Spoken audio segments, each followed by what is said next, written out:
Les invitamos a escuchar el Catecismo de la Iglesia Católica, dirigido por Monseñor José Ignacio Munilla.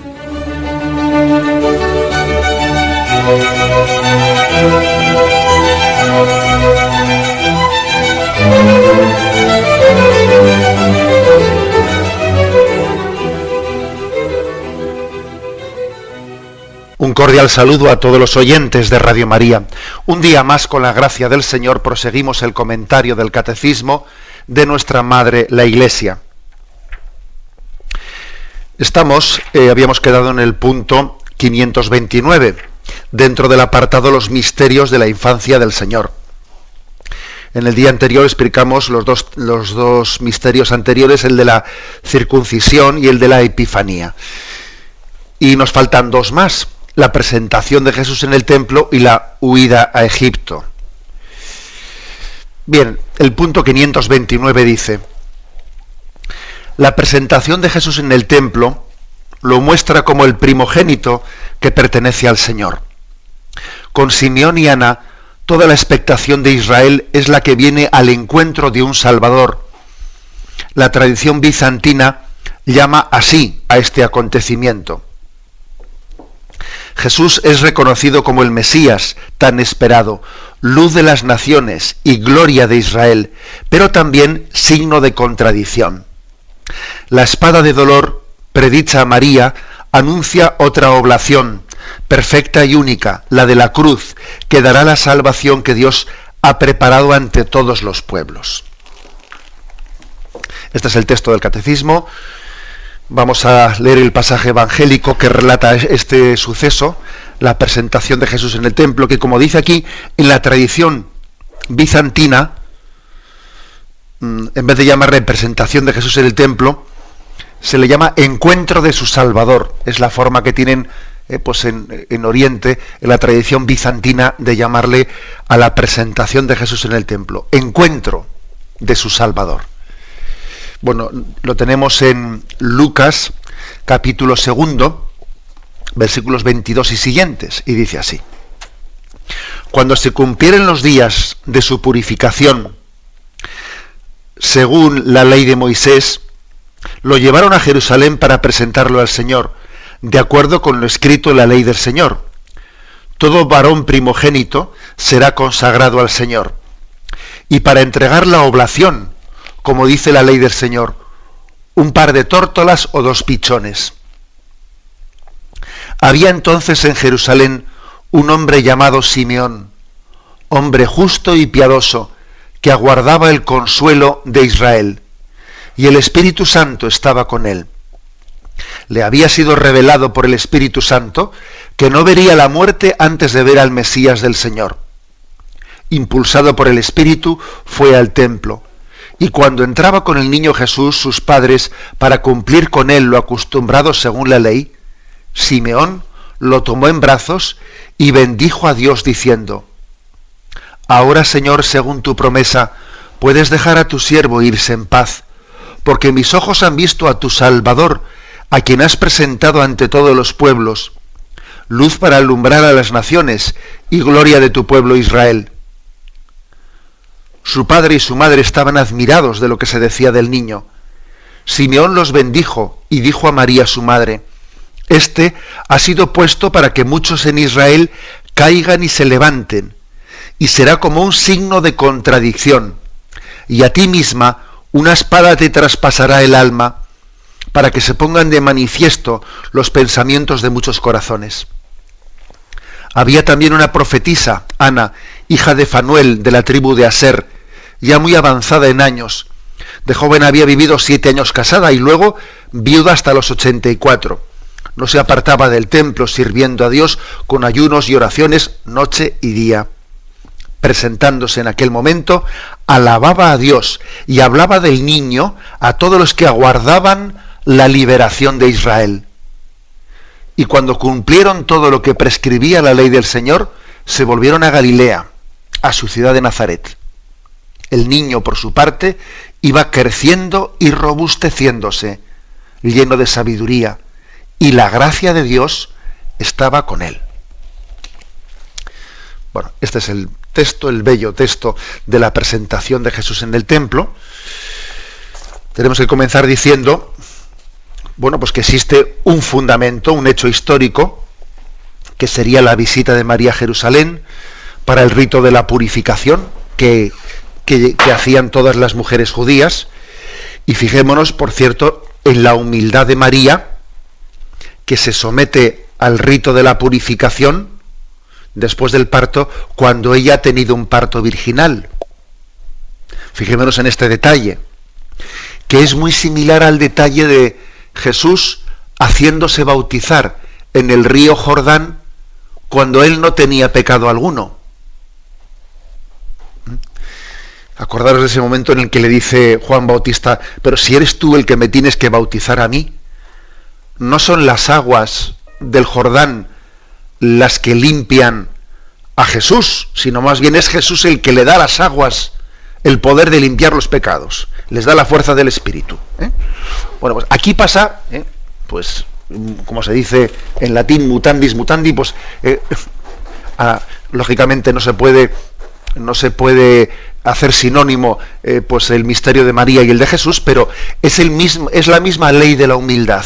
María, la que ha tenido un parto virginal, como toda mujer judía, sube a Jerusalén para hacer el rito de la purificación. Lucas, no obstante, no se centra tanto en ese rito de la purificación, entre otras cosas porque Lucas era consciente de que María era virgen, ¿no? Sino se centra especialmente en el otro episodio, en el episodio de la presentación de Jesús en el templo. Cuando se ha rezado tradicionalmente el rosario, se ha dicho la presentación de Jesús en el templo y la purificación de María. Obviamente para nosotros teológicamente es mucho más importante la presentación de Jesús en el templo.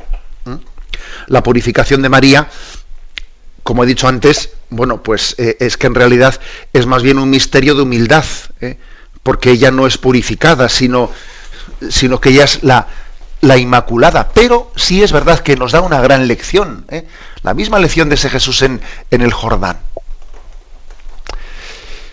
Es curioso, porque esto engarza con algo que es muy, muy obvio con respecto al tema de gracia y santidad, y es que las personas que son pecadoras, que somos pecadoras, solemos tener dificultad de ver nuestro pecado. Aquí, cuanto más lejos estamos de Dios, menos pecadores nos sentimos. Y los santos, cuanto más cerca están de Dios, más pecadores se sienten. Es curioso esto, En el fondo, la conciencia del pecado no es únicamente proporcional a cuántas cosas malas he hecho, no, sino que es proporcional a cuánta luz tengo para ver lo que he hecho. Si no tengo luz, yo no veo ningún pecado. Bueno, pues así ocurre. La gente que está alejadísima de Dios, nada, pero se va acercando a Dios y va conociendo y va comprendiendo su pecado. Por eso María, que es la que está más cerca de Dios, bien, no es que ella vea su pecado, pues porque la luz de Dios no hace ver lo que no hay, y ella es inmaculada, no tiene pecado. Pero sí es verdad que María, cuanto más cerca está de Dios, más consciente es de que ella ha sido redimida por gracia, y que si ella no tiene pecado, pues es porque Dios la ha sostenido, porque si Dios no lo hubiese sostenido, pues sería la más pecadora. Fijaros bien lo que he dicho, que no he dicho ninguna barbaridad. Si Dios no lo hubiese sostenido a María, con su gracia, ella es consciente que sería la más pecadora. Y por eso, porque sabe que ella es limpia de pecado por la gracia y por la misericordia de la elección de Dios, bueno, pues por eso ella hace ese rito de la purificación, la hace con mucho gusto. Bueno, ese es un detalle, ¿no?, de este Evangelio. Pero, como digo, el misterio principal no es tanto el de la purificación de la madre, sino el de la presentación del niño en el templo. Con esta ocasión Jesús es, digamos, consagrado por sus padres. O sea, los padres llevan a cabo pues una especie de rito de consagramos nuestro hijo a Dios. Y de este modo María y José están como ratificando aquella pertenencia a Dios de su hijo. Ellos saben muy bien que su hijo es plenamente de Dios. María y José saben que él es santo, que está consagrado a Dios de una manera eminente, ¿no? Pero para ellos la presentación en el templo es como el reconocimiento de esta consagración. Bien, Jesús no tiene necesidad de ser consagrado, ya lo está de por sí, por naturaleza, ¿no? Jesús pertenece al mismo orden del templo, puesto que la sombra que da testimonio de la presencia de Dios en el templo lo cubre desde su concepción. Es la sombra del Espíritu la que la ha concebido. Pero se visualiza ahora al ofrecerle explícitamente a aquel niño.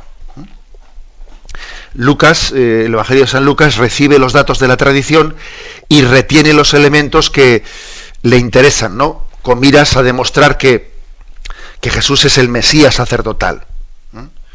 Ese texto está subrayando que Jesús es el sacerdote porque es presentado, es consagrado a Dios.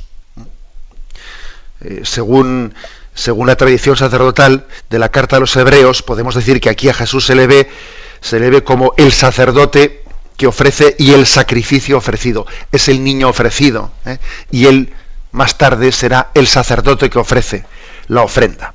Bueno, esta es, digamos, la teología que se esconde en este episodio, en el episodio de la presentación de Jesús en el templo. Luego están los personajes de Simeón y Ana, dos personajes que son muy curiosos. Son dos figuras que muy propias exclusivamente de San Lucas. En los demás evangelios no las encontramos. El Evangelio de San Lucas tiene una gran simpatía por el mundo judío y gracias a este evangelio pues hemos tenido noticia de muchos personajes judíos que pues San Mateo u otros evangelios no los han contado, Pues por ejemplo como Zacarías, Isabel y en este caso Simeón y Ana, ¿no? Bueno, un tema concreto. ¿Qué decir de Simeón y de Ana? Se trata de dos personajes. Es verosímil pensar que fuesen dos personajes históricos. Pues fijaros, yo recuerdo haber leído un hermoso libro del cardenal Danielou, que fue pues un cardenal francés muy estudioso de los evangelios, y recuerdo haber leído las siguientes reflexiones, ¿no? Más o menos del cardenal Danielou. Decía él que los manuscritos descubiertos en el Qumrán han aportado pues una gran confirmación de la existencia en Israel de este tipo de personajes como el de Simeón y el de Ana, y de ese espíritu que ellos reflejan, ¿no? Simeón es un judío observante que espera la consolación de Israel, dice aquí San Lucas. Y estas dos referencias, el de ser observante y esperar la consolación de Israel, caracterizan en gran parte aquel ambiente animado por la espiritualidad sadocita. Digamos, la corriente sadocita está muy recogida en los manuscritos que se descubrieron en el Qumrán. Se caracterizaban por una gran fidelidad a la ley y una anhelante espera mesiánica y escatológica. La consolación de Israel, que dice el Evangelio que aguardaba la consolación de Israel, es una expresión que surge en el judaísmo tardío para designar la venida escatológica de Dios. Y además todavía es muy significativo lo que dice el Evangelio, que le había sido revelado por el Espíritu Santo que no vería la muerte antes de ver al ungido del Señor. Y esta revelación de la inminencia de la llegada del Mesías es lo que caracteriza, según pues, un libro que se llama el Peser de Habacuc, la revelación hecha por este maestro de justicia. O sea que Simeón pertenece a este tipo de ambiente de Israel, a este grupo que se llamaba de los sadocitas. Posiblemente podemos entender esto, que esperan poder reconocer, esperan una llegada inminente. En aquel momento había una gran expectación porque se pensaba la llegada inminente de ese Mesías. Estamos más o menos situados en lo que se llama el el judaísmo tardío, ¿no? Que es contemporáneo al nacimiento de Cristo, que es el periodo en que los adictos al movimiento de Qumran vivían esta expectación. Bueno, pues otro detalle, por lo tanto, interesante. Bien, y dice el Catecismo que Jesús es reconocido como el Mesías, como luz de las naciones, gloria a Israel, pero también dice signo de contradicción. Y aquí se nos narra esa profecía que se le dirige a María: y a ti una espada te traspasará el corazón. Te traspasará el corazón. Por cierto, que cuando los peregrinos que van a Tierra Santa visitan el Monte Calvario, que el Calvario está dentro de la Basílica del Santo Sepulcro, uno llega allí y como en otros lugares también allí está el altar ortodoxo y el altar católico, y en el altar católico, allí encima de en la misma roca, en la misma roca del Monte Calvario, está la imagen de María con el corazón traspasado por las espadas. Y fijaros que el hecho de que el altar católico, ¿no?, de ese lugar santo, que es el Monte Calvario donde Jesús fue crucificado, el hecho de que allí se le vea el corazón de María traspasado por las espadas, es que es verdaderamente conmovedor y simbólico, porque uno se acuerda de esta profecía que se le dice a María cuando presentó a su niño en el templo: y a ti una espada te traspasará el corazón. Y es el mismo sitio en el que a Jesús, muerto en la cruz, el soldado le traspasó con la lanza el corazón. Y allí a María, que está al pie de la cruz, también místicamente hablando, su corazón es traspasado por la espada. Es un pasaje que nos hace entender hasta qué punto existe una unión entre María y su Hijo Jesucristo, existe una unión de destino, existe una vocación que Jesús ha compartido con su madre, la de ser corredentora. Por eso, digamos, a Jesús se le presenta como signo de contradicción, y para la primera que fue un signo de contradicción fue pues para María, porque la amó y sufrió, y le hizo gozar y le hizo sufrir. Creo que es un episodio verdaderamente conmovedor, que nos tiene que ayudar a entenderlo. Por cierto, que perdonaréis el despiste, veo que he olvidado de hacer referencia al texto del Antiguo Testamento en el que se hablaba de cómo hay que consagrar a todos los nacidos, dice, a todos los primogénitos.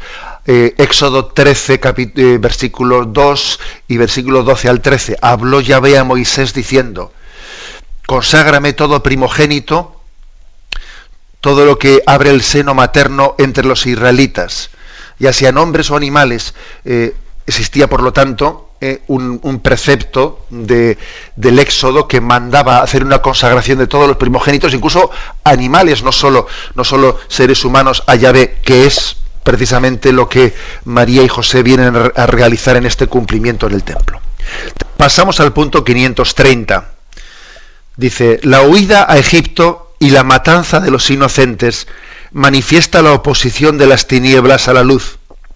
Vino a su casa y los suyos no le recibieron. Toda la vida de Cristo estará bajo el signo de la persecución. Los suyos la comparten con él. Su vuelta de Egipto recuerda el Éxodo y presenta a Jesús como el liberador definitivo. Es en Mateo 2, versículo del 13 al 18, donde se narra lo siguiente. Cuando ellos se retiraron, el ángel del Señor se apareció en sueños a José y dijo: levántate, toma al niño y a su madre y huye a Egipto. Quédate allí hasta que yo te avise, porque Herodes va a buscar al niño para matarlo. José se levantó, tomó al niño y a su madre de noche y se fue a Egipto, y se quedó hasta la muerte de Herodes, para que se cumpliese lo que dijo el Señor por medio del profeta: de Egipto llamé a mi hijo.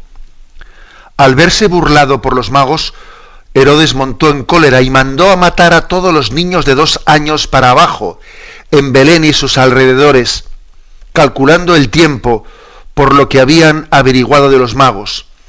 Entonces se cumplió lo dicho por medio del profeta Jeremías. Un grito se oye en Ramá, el llanto y lamentos grandes. Es Raquel, que llora por sus hijos y rehúsa el consuelo porque ya no viven. Bueno, pues es un pasaje, el de la huida a Egipto, del cual no tenemos más datos que lo que sobriamente nos cuentan los evangelios. Luego, digamos, los evangelios apócrifos y otros relatos pues han contado más detalles, pero pues bueno, digamos, no podemos ya tomar esos detalles como si fuesen detalles revelados, pero la tradición, por ejemplo, de algún evangelio apócrifo cuenta que María y José en su camino hacia Egipto cuentan unos pasajes pues bellos, ¿no? Que no es que pretendamos que sean históricos, ¿no? Pero pasajes bellos de cómo los dátiles, las palmeras se inclinan según pasan José y María y toman de ellos los dátiles y los van comiendo. Digamos, el Señor les ayuda y les asiste en su camino hasta Egipto. ¿Cuánto tiempo estuvieron exiliados en Egipto? ¿Y cuánto tiempo pasó hasta que regresaron? Porque aquí cuenta que fue avisado: levántate, coge al niño y a su madre y vuelve a la tierra de Israel. Es decir, José tuvo un aviso del ángel en Egipto, que le dijo: ya puedes volver, puedes volver porque quien amenazaba la vida de tu hijo ya no está. Bueno, en primer lugar, decir que a nosotros nos puede llamar la atención ese episodio, decir, bueno, tiene verosimilitud de historicidad, ese episodio de Herodes que entra en cólera, que decide matar a todos los niños de menos de 2 años, etcétera, etcétera. Bueno, pues fijaros lo que digo, antes he hecho referencia al cardenal Danielou y aquellos estudios que él hizo sobre los evangelios de la infancia. Sí tiene verosimilitud histórica, porque verdaderamente hablando existía una expectación mesiánica del nacimiento del Salvador, y como existía esa concepción que se pensaban muchos de ellos, que el nacimiento del Salvador iba a ser casi sinónimo de que alguien iba a quitar el trono de ese rey, de ese reyezuelo de Herodes que estaba puesto ahí por los romanos, que era un rey, pues un rey, un títere, para entendernos, ¿no? Un títere puesto por los romanos. Y claro, pues Herodes, es muy verosímil que él tuviese miedo de que llegase el enviado de Dios, el liberador de Israel, y que usurpase y que le quitase su trono para liberarles de los romanos. O sea, Herodes era un hombre que tenía una mala conciencia de decir: yo, claro, estoy aquí puesto como un títere por los romanos, que me permiten estar aquí, pues a título decorativo casi, a título decorativo. Claro, si viene alguien que sea reconocido como el Mesías esperado, van a pretender hacerle rey. Claro, y además tenía razones para pensarlo, porque fijaros cómo a Jesús intentaron hacerle rey, e intentan coronarle, cuando por ejemplo hizo la multiplicación de los panes y Jesús escapaba y no permitió esa interpretación mesiánica política, para entendernos. O sea que los temores de Herodes de que la llegada de un Mesías podía poner en peligro su corona no son ninguna tontería, según la concepción judía de aquel tiempo, en la que ligan la llegada del Mesías a una interpretación política y la liberación de los romanos, etcétera, etcétera. Se ha hecho también un estudio sobre qué población más o menos podía tener, ¿no? Pues la Tierra Santa de aquellos tiempos, y sobre esa matanza de niños que tuvo lugar allí.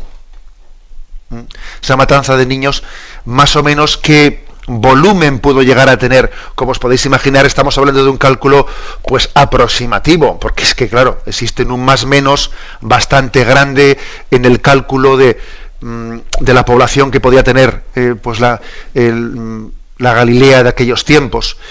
Pero más o menos se calcula que esos niños que fueron asesinados por Herodes, que él mandó matar 2 niños de 2 años para abajo, por lo menos según cálculos de Cardenal Danilú y algunos otros estudiosos de la Sagrada Escritura, se habla de que podíamos estar hablando del sacrificio de 140, 150 niños,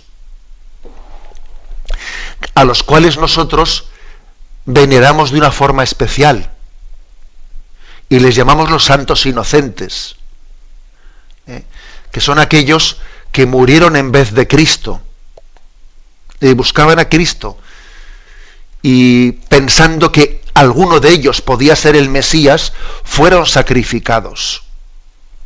Y por eso nosotros les veneramos de una forma muy, muy especial, les llamamos los santos inocentes. Y es curioso, ¿no? Porque se suele decir que Cristo murió en vez nuestro. Es así. Pero de alguna manera estos niños murieron en vez de Cristo. Aunque también es cierto que luego Cristo daría su vida por ellos, ¿no? Luego es un intercambio maravilloso, es decir, Señor, daré mi vida por ti porque tú la has dado por mí. Es lo que se esconde en este misterio de los niños, de los santos niños inocentes. El Evangelio, el Catecismo refleja cómo este episodio es un episodio en el que se caracteriza el rechazo a la llegada del Señor, ¿no? Vino a los suyos y los suyos no le recibieron. El rechazo de Herodes es pues casi paradigmático de lo que es el rechazo de la llegada del Mesías, ¿no? Entender la llegada del Mesías en vez de como una liberación, como alguien que me viene a hacer sombra. O sea, Herodes dice, es que este me viene a quitar el puesto, este me viene a hacer sombra, si este es el Mesías que todo el mundo está esperando, pues claro, yo voy a pasar a ser nadie, porque todo el mundo le va a aclamar a él como rey. Y luego, es curioso, porque también a nosotros nos puede pasar en nuestra vida, que a veces los dones de Dios pues no los acogemos gozosamente porque nos quitan protagonismo, o bueno, como suponen dejar de ser el centro de la película, pues ya está, ¿no? Tenemos celos, nos entran tal, y ya le hemos fastidiado. Herodes, en vez de sentir la llegada de Cristo como su liberación, la siente como alguien que le viene a mover la silla. Hagamos esta aplicación a nuestra vida, porque estos pecados que se reflejan por los personajes del Evangelio están bastante más cerca de nuestra vida de lo que suponemos. La actitud de Herodes es la contraria de Juan Bautista. Juan Bautista es el que dice, conviene que yo decrezca, que yo me haga pequeño y que él crezca. Él sabe que la llegada del Mesías supone el ir desapareciendo. Juan Bautista había tenido un gran protagonismo en la preparación de la llegada de Jesús, y entonces dice, ahora llega el Mesías, ahora yo tengo que ir desapareciendo. Yo cada vez voy a ir teniendo menos apariciones en público, voy a ir únicamente diciendo, ese es el Cordero de Dios, seguidle a él, ya no me sigáis a mí, seguidle a él. Bueno, pues Herodes es lo contrario. Herodes es el que no permite que nadie le haga sombra. Dice, pero bueno, ¿este va a venir a mí para quitarme a mí aquí el estrellato? Bueno, es una gran lección, una gran lección la de contraponer el egocentrismo de Herodes con el cristocentrismo de Juan Bautista. Una gran lección para nuestra vida. Bien, y un detalle más, que el Evangelio pues muy entrañablemente aquí lo añade, y es la vuelta de Egipto. Vuelve de Egipto la Sagrada Familia porque ha sido avisada que ya Herodes, el que amenazaba al niño, ya ha muerto. Luego, bueno, regresad. Y entonces tiene lugar ese camino de regreso, que por cierto evoca a Oseas capítulo 11, versículo 1. Cuando Israel era niño, yo lo amé, y de Egipto llamé a mi hijo. Es un pasaje del Antiguo Testamento que aquí invoca el Catecismo, ¿no? Para recordar cómo este retorno de Jesús y de la Sagrada Familia, ¿no? Desde Egipto, está como evocando el pueblo de Israel que salió de Egipto y volvió y fue a la tierra prometida.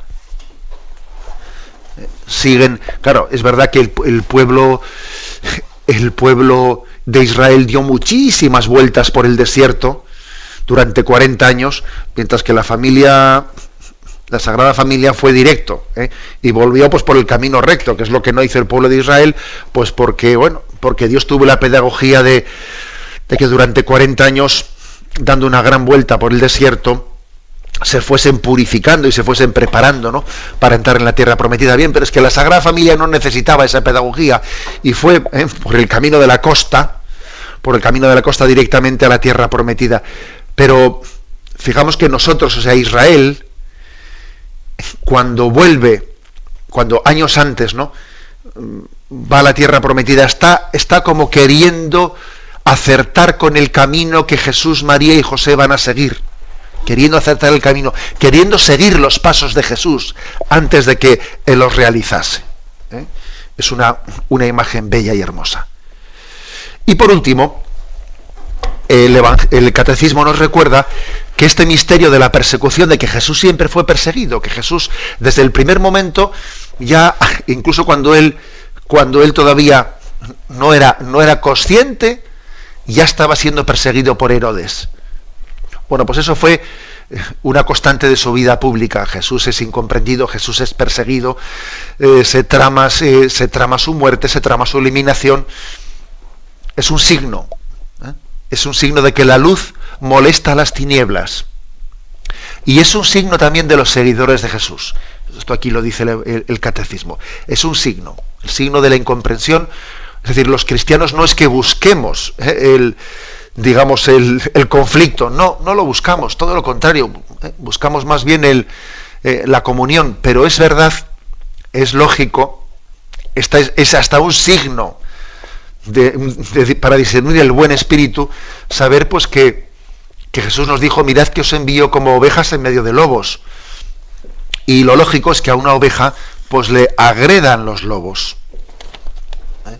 Y Jesús, por lo tanto, nos enseña a perder el miedo, ¿no?, a esa condición de incomprensión y de persecución que acompañó toda su vida. Tenemos un momento de reflexión. Jesús, que ha explicado la circuncisión, la epifanía, la presentación de Jesús en el templo y la huida a Egipto y la matanza de los inocentes. Hasta aquí llega esa explicación. Pero como tenemos unos minutos, me atrevo a hacer un pequeño añadido a estos misterios de la infancia de Jesús, haciendo un comentario de la genealogía con la que el Evangelio de San Mateo abre el primer capítulo.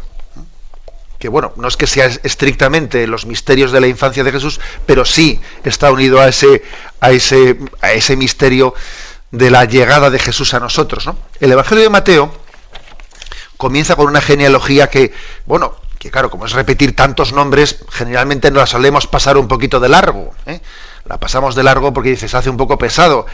Comienza diciendo: libro del origen de Jesucristo, hijo de David, hijo de Abraham. Abraham engendró a Isaac, Isaac engendró a Jacob, Jacob engendró a Judá y a sus hermanos, Judá engendró a Tamar, a Farés y a Zará, Farés engendró a Esrón, Esrón engendró a Arán, Arán engendró a Aminadab, Aminadab engendró a Nasón, Nasón engendró a Salmón. Bueno, y va así poco a poco, haciendo toda la genealogía, hasta que llega primero a David. Jesé engendró a David, el rey David, de la mujer de Urías engendró a Salomón, y luego comienza con la genealogía de David en adelante. Y luego dice hasta el destierro de Babilonia, y después del destierro de Babilonia, Jeconías engendró a Salatiel, Salatiel engendró a Zorobabel, Zorobabel engendró a Abiud, y así llega diciendo: engendró a Jacob, y Jacob engendró a José, el esposo de María, de la cual nació Jesús, llamado Cristo. Así, las generaciones desde Abraham a David fueron en total 14. Desde David hasta la deportación de Babilonia, 14. Y desde la deportación de Babilonia hasta Cristo, 14. Así comienza, digamos, el Evangelio de Mateo. Bueno, lo más importante para nosotros es ver ese título, ¿no? El título que dice: comienza el libro de la Génesis de Jesucristo, hijo de David, hijo de Abraham. En toda la Sagrada Escritura, en toda la Biblia, solo se encuentra esta expresión en el Génesis capítulo 5, versículo 1, que dice: he aquí el libro de la Génesis de Adán. Aquí se dice la Génesis de Jesucristo, allí se dice la Génesis de Adán. Mateo establece como un paralelismo entre la creación de Adán por parte de Yahvé y la creación y la encarnación del Verbo. Es la creación de una humanidad nueva en el seno de María, como una reproducción de la primera creación de Adán. Lógicamente tiene un gran sentido teológico esto de que comience el Evangelio de Mateo diciendo libro de la Génesis de Jesucristo, como el Génesis decía libro de la Génesis de Adán, y allí se contaba de cómo fue creado Adán, y aquí cómo es encarnado el Verbo. Bueno, como he dicho, la genealogía está dividida en 3 partes, desde Abraham a David, de David a la deportación de Babilonia, y por último desde esta hasta Jesucristo. Cada una de estas 3 subdivisiones tiene 14 generaciones. Mateo ha tomado estos datos, todos esos nombres que ahí vemos, los toma del Antiguo Testamento, ¿no? Que claro, él conocía perfectamente, y también conocían perfectamente el Antiguo Testamento los lectores judio-cristianos a los que él se dirigía. Pero él los ha modificado ligeramente para que cuadren las 3 épocas, para que sean 14, 14 y 14. Porque se trata de un número simbólico. O sea, no se pretende que esas generaciones son exactamente qué generaciones hubo de Abraham hasta Jesucristo. Pues no. No se pretende que esto sea un relato literalmente histórico, como cuando nosotros pedimos un árbol genealógico, que voy a la iglesia o al archivo parroquial y pido un árbol genealógico. No podemos entender esto aquí. No hay una interpretación tan, digamos, historicista. Aquí más bien se toman unos datos históricos, pero luego con cierta libertad se expresan, porque en el fondo, como digo, no se quiere hacer un árbol genealógico, no, sino se quiere teológicamente decir algo. ¿Qué es lo que se quiere decir? Primero, daros cuenta de que se trata de un número simbólico, el número 14. El 7 es el número de la plenitud. Y el 14, que es el doble de 7, es la plenitud que supone Jesucristo, es la plena plenitud. Así pues, como esta genealogía es una triple subdivisión que quiere demostrar que el nacimiento de Jesús no es un acontecimiento fortuito, perdido en la historia, ¿no? Sino que está o entra en lo que previamente Dios tenía prefigurado en los libros sagrados desde toda la eternidad, ¿no? O sea, Dios tenía un plan para llevar a cabo el nacimiento de Jesucristo. El acontecimiento del nacimiento de Jesús llega según el orden y la hora fijada por Dios. Jesús es el centro de la historia. Por eso Mateo tiene esa intención teológica a la hora de ordenar las generaciones, ¿no?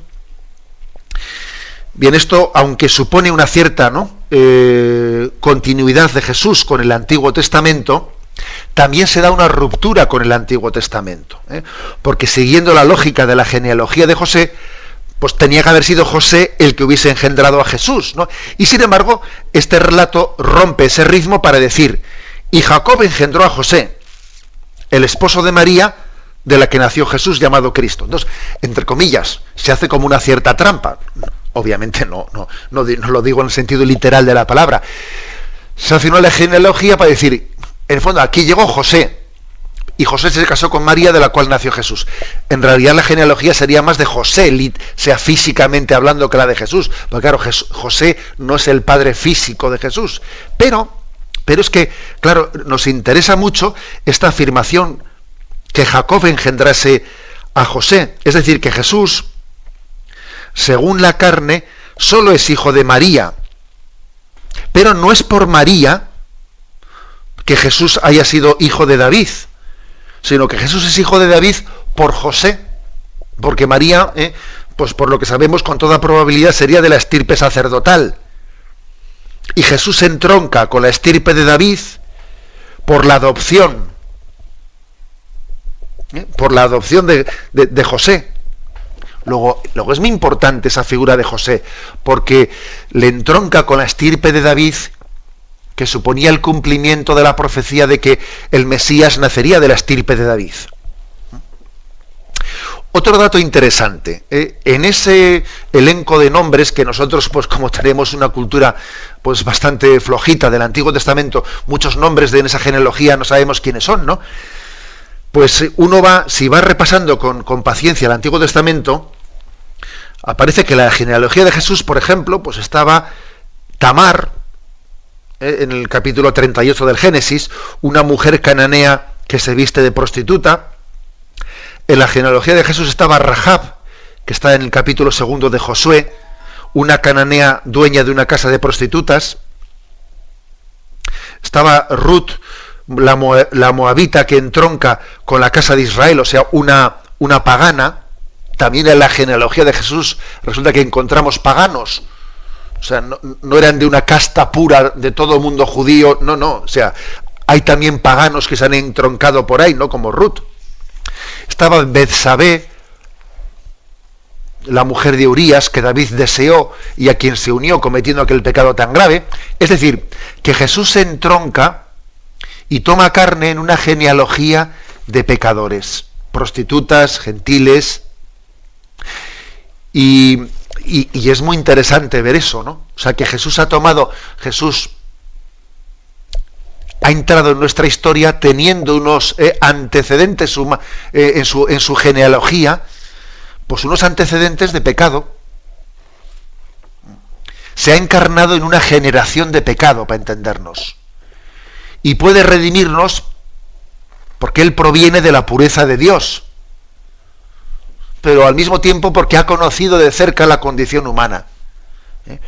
¿De qué nos serviría un Dios purísimo que no puede redimirnos porque no comprende nuestra condición de pecadores? Y al revés, ¿de qué nos serviría alguien que comprende perfectamente nuestra condición de pecadores porque es pecador como nosotros, pero en el fondo no nos puede sacar de nuestra condición de pecadores? O sea, ¿de qué nos serviría? Pues nada.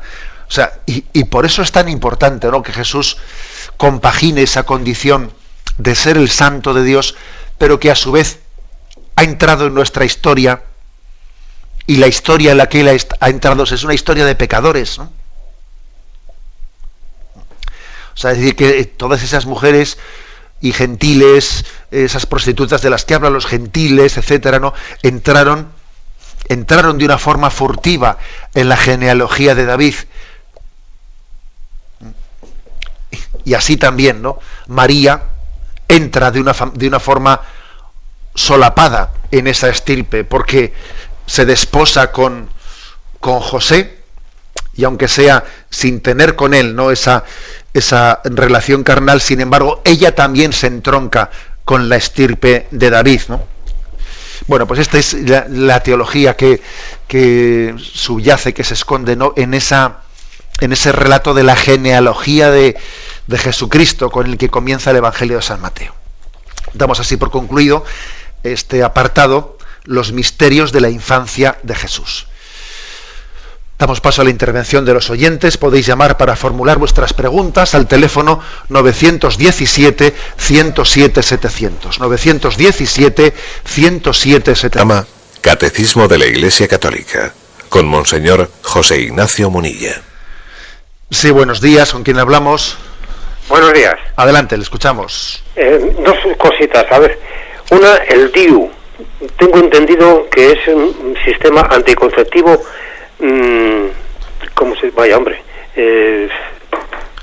abortivo.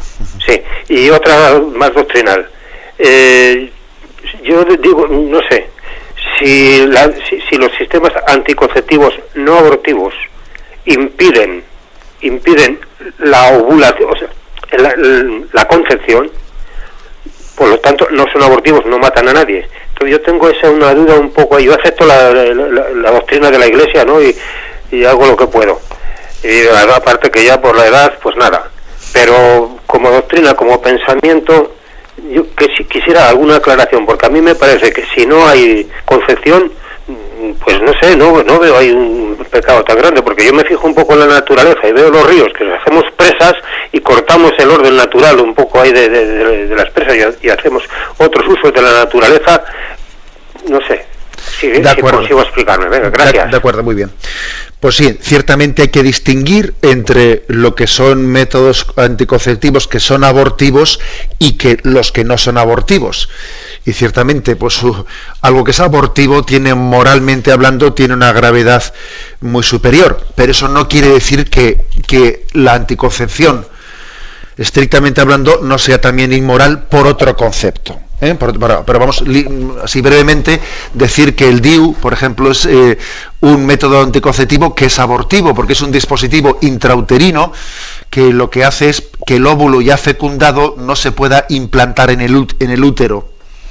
Y por lo tanto el DIU lo que realiza es pues un aborto de unos pocos días, porque impide que ese embrión ya concebido y que tiene todo su código genético y que tiene toda su personalidad, alguno por ahí dirá, sí, pero eso todavía no tiene vida humana. ¿Ah, no? Pues fíjese usted que por ahí lo cogen en una probeta, lo meten en una probeta y sencillamente se desarrolla y llega hasta el momento en que puede ser implantado y dar vida. O sea que, bueno, eso en primer lugar. El DIU es un método abortivo. Ahora, pregunta el oyente, bueno, pero ¿por qué cuando un método anticonceptivo no es abortivo, por qué es inmoral? Incluso ha puesto ese ejemplo de las presas, ¿no? Que también nosotros con la naturaleza pues nos permitimos una cierta, entre comillas, manipulación de la naturaleza pues al servicio del bien del hombre, etcétera. Bien, pero es que el ejemplo que ha puesto el oyente es bueno, porque, por ejemplo, nosotros no tenemos ningún problema moral en que el veterinario pues vaya a la granja y fecunde a las vacas y lo haga de una manera pues artificial, etcétera. O sea, no tenemos ningún problema moral, porque en la sexualidad de los animales no está implicada la dignidad que está implicada en la sexualidad del ser humano.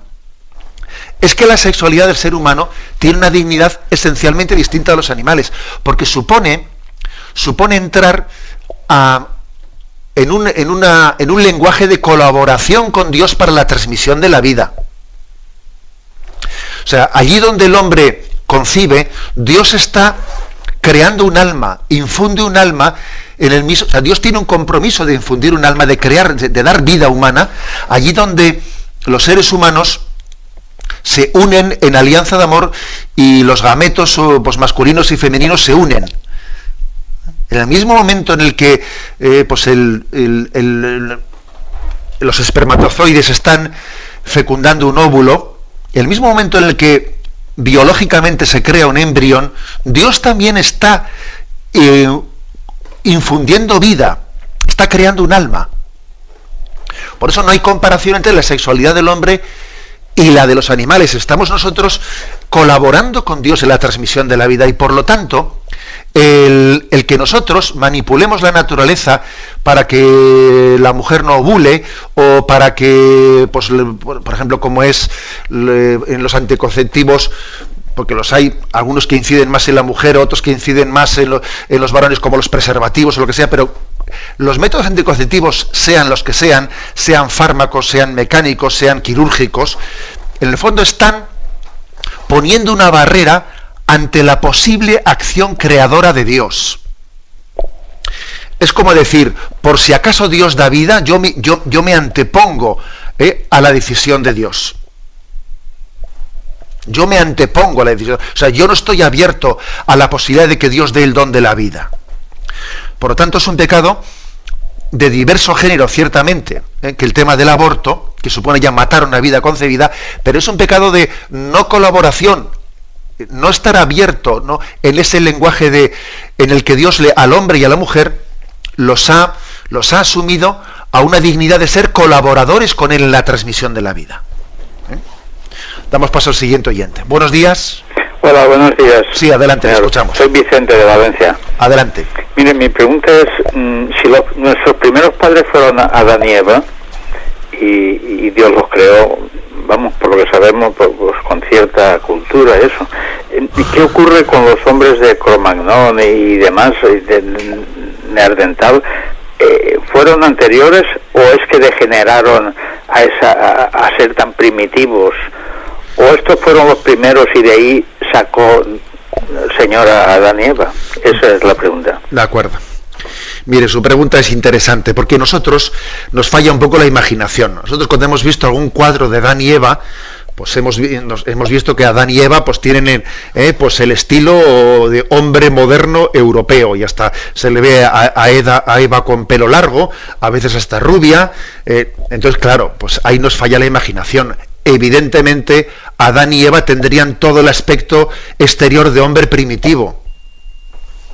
O sea, el hombre, Adán y Eva obviamente tenían toda la fisiología del hombre primitivo.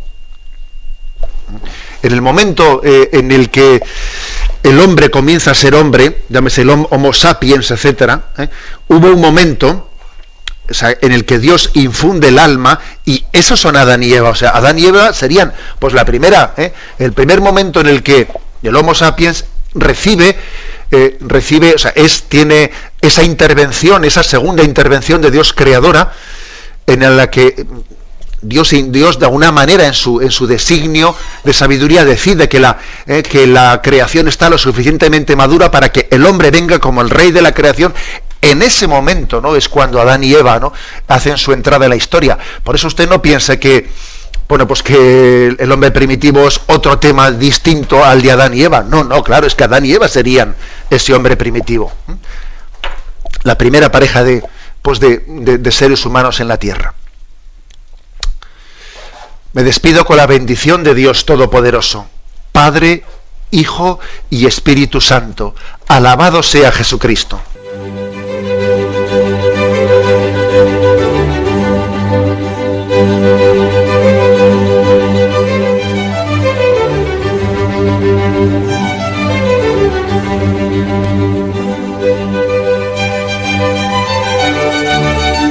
Han escuchado en Radio María el Catecismo de la Iglesia Católica, un programa dirigido por Monseñor José Ignacio Munilla.